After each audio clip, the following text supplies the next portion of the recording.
अगर कोई मटेरियली में ही कोई इतना अच्छा बेहतर नहीं है या कोई तो एक अलग मुश्किल हो सकता है, लेकिन इसमें ड्राइवर की हैबिट्स बहुत बड़ा रोल प्ले करती है।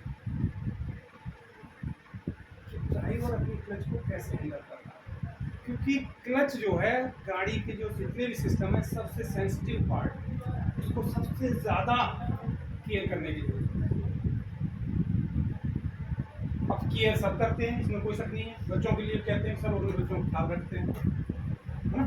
सब ड्राइवर भी कह देंगे कि यार जब हम गाड़ी चला रहे हैं तो हम केयर क्यों नहीं करेंगे, लेकिन कहीं ना कहीं चूक जरूर होती है। आपको मैं बताता हूँ कहाँ चूक होती है। कि कुछ ड्राइवर की आदत है जब गाड़ी ड्राइव कर रहे हैं उसका पैर क्लच के दोनों क्लच राइडिंग उसको बोलते हैं।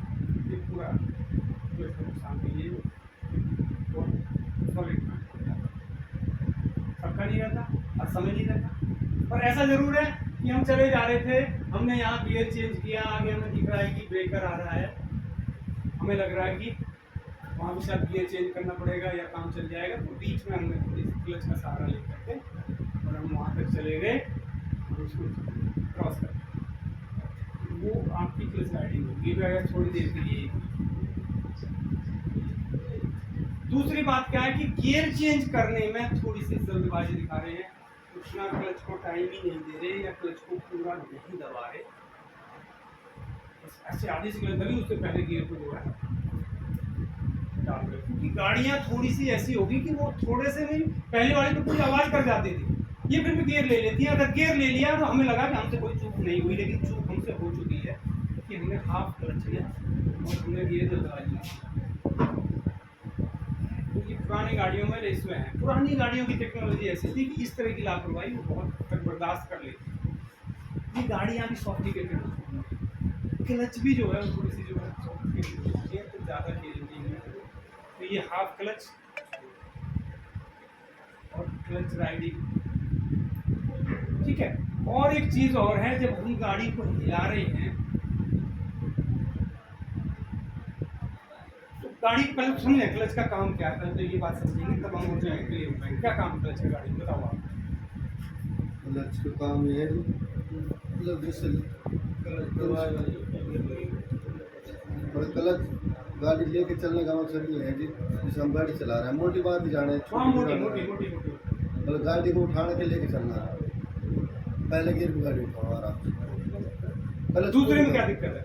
दूसरे में सर वो ना जोर अलग लगाती है वही समझना कि दूसरे में क्या दिक्कत है, तीसरे में क्या। चलो मैं बताता हूँ।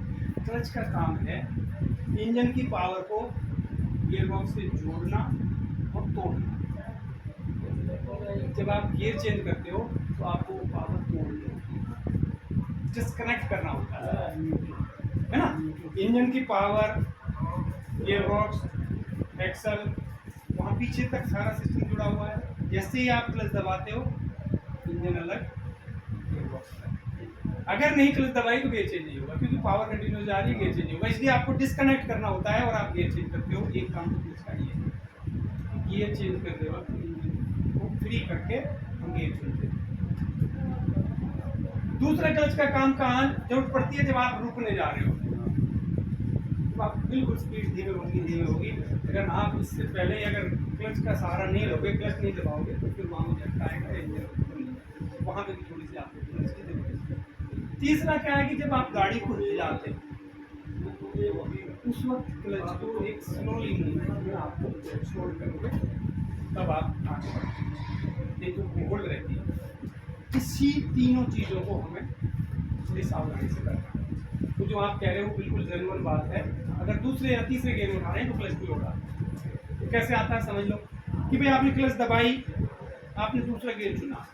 जब आप दूसरे गियर में होते हो, कई लोग कैसे होशियार हैं, तीसरे में उठाई गाड़ी को गाड़ी खाड़ी थी, मैं तीसरे में उठा दी, क्लच थोड़ी बात करती है। तो आपने दूसरे गियर में जब उठा रहे हो तो कैसे कर रहे हो कि क्लच छोड़ते हुए आ रहे हो और एक्सीलेटर देते, इसको मैनेज करना पड़ता है। ये जब ऐसे क्लच छोड़ते हो कुछ समय के लिए क्लच को लोड रहता है, एक्सीलेटर देते ही जैसे गाड़ी हिली क्लच फ्री। अब इसकी जगह इस लोड को बचाने के लिए क्या करना चाहिए, आप पहले गियर में जाओ गाड़ी, एक बार भी चल गई। पहले गियर में आपने लगाया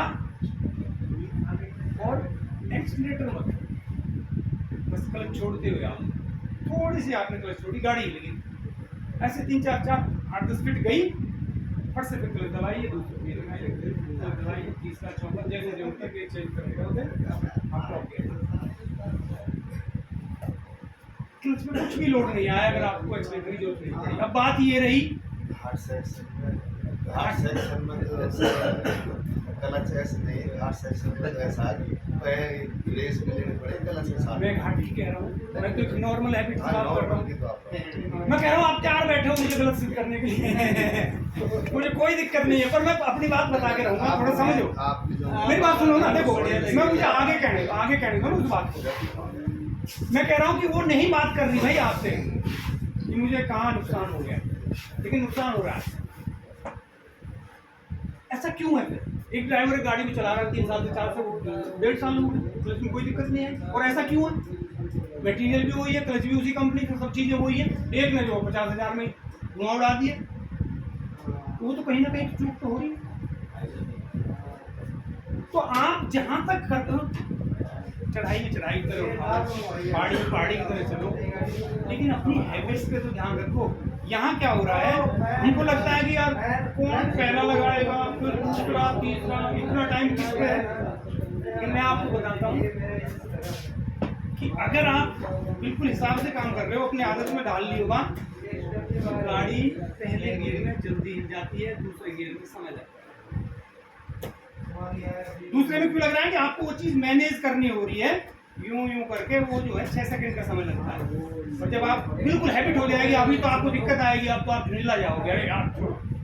लेकिन जिस दिन आपको हैबिट होगी, अपने आप पैर वहीं आएगा, अपने आप गाड़ी हिल जाएगी, फट से आपकी 4 सेकंड में गाड़ी हिल जाएगी।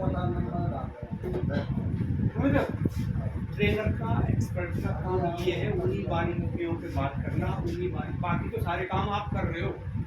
गाड़ी चलाने को निकलेंगे तो मेरे से बहुत बेहतर चला लोगे आप, समझ रहे हो इस बात को?